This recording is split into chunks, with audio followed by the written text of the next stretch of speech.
दरअसल आपको बता दें, हरियाणा में लोकसभा चुनाव के नतीजों में भाजपा को झटका लगा है, लेकिन इस बीच हरियाणा की सियासत में भी हलचल हुई है। यहां पर करनाल विधानसभा के लिए हुए उपचुनाव में सीएम नायब सिंह सैनी चुनाव जीत गए हैं, लेकिन प्रदेश में सरकार के लिए संकट बरकरार है और अल्पमत में है। दरअसल 5 जून को विधानसभा की एक सीट पर उपचुनाव पर करनाल सीट पर बीजेपी ने जीत हासिल की थी, लेकिन उसके बावजूद भी भाजपा के विधायकों की संख्या हरियाणा में अभी भी कम है। अब बीजेपी विधायकों की संख्या बढ़कर 41 हो गई है। दो निर्दलीय विधायकों के समर्थन के साथ बीजेपी के पास आंकड़ा 43 हो गया है। हालांकि अब भी हरियाणा की नायब सरकार पर बहुमत का संकट बना रहेगा।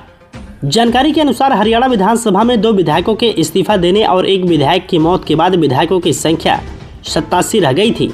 ऐसे में अगर बीजेपी के सामने बहुमत साबित करने की नौबत आती है तो 1 विधायक कम पड़ेगा। बीजेपी को अब बहुमत साबित करने के लिए 44 विधायकों की जरूरत है, लेकिन इस वक्त बीजेपी के पास हरियाणा में अपने 41 विधायक हैं और 2 विधायकों का समर्थन उन्हें प्राप्त है। कुल मिलाकर इस वक्त बीजेपी के पास 43 विधायक हैं। निर्दलीय विधायक नयन पाल रावत सरकार के साथ हैं और लोकहित पार्टी के विधायक गोपाल कांडा भी सरकार को समर्थन दे रहे हैं।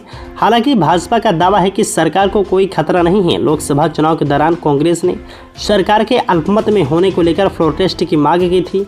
वहीं जनता जननायक पार्टी ने तो राज्यपाल को चिट्ठी तक लिख डाली थी और कहा था कि वह भाजपा के अलावा किसी को भी समर्थन देने के लिए तैयार हैं। बड़ी बात है कि सीएम बनने के बाद विधानसभा में फ्लोर टेस्ट हुआ था। ऐसे में अब अगले 6 महीने तक फ्लोर टेस्ट नहीं किया जा सकता है। 12 मार्च को यह फ्लोर टेस्ट हुआ है, जिसमें भाजपा ने 48 विधायकों के समर्थन के साथ इसे पास किया था, लेकिन अब 3 निर्दलीय भाजपा का साथ छोड़ गए हैं।